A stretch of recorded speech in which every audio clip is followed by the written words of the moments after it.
हे त्रिलोकीनाथ, आप आवागमन अर्थात पुनर्जन्म के बारे में कह रहे हैं। इस संबंध में मेरा ज्ञान पूर्ण नहीं है।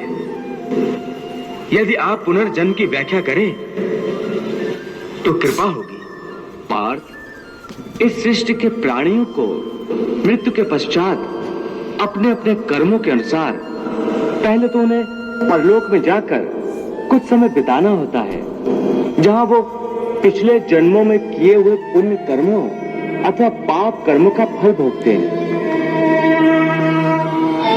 फिर जब उनके पुण्यों और पापों के अनुसार सुख दुख को भोगने का हिसाब खत्म हो जाता है, तब वो इस मृत्यु लोक में फिर से जन्म लेते हैं। इस मृत्यु लोक को कर्म लोक भी कहा जाता है, क्योंकि इसी लोक में प्राणी को वो कर्म करने का अधिकार है जिससे उसकी प्रारब्ध बनती है।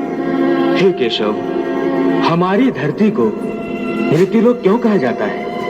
क्योंकि हे अर्जुन, केवल इसी धरती पर ही प्राणी जन्म और मृत्यु की पीड़ा सहते हैं। अर्थात दूसरे लोकों में प्राणी का जन्म अथवा मृत्यु नहीं होती? नहीं अर्जुन, उन लोकों में प्राणी का न जन्म होता है और न मृत्यु, क्योंकि मैंने तुम्हें पहले ही बताया था कि मृत्यु केवल इस शरीर की होती है, आत्मा की नहीं। आत्मा तो न जन्म लेती है और न मरती है। तुमने तो यह भी कहा था कि आत्मा को सुख दुख भी नहीं होते, परंतु अभी कह रहे हो कि मृत्यु के पश्चात आत्मा को सुख भोगने के लिए स्वर्ग आदि में अथवा दुख भोगने के लिए नरक आदि में जाना पड़ता है।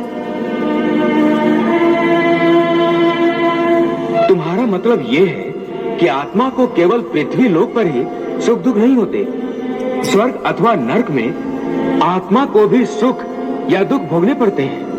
नहीं अर्जुन, आत्मा को कहीं किसी स्थान पर या किसी काल में भी सुख दुख छू नहीं सकते,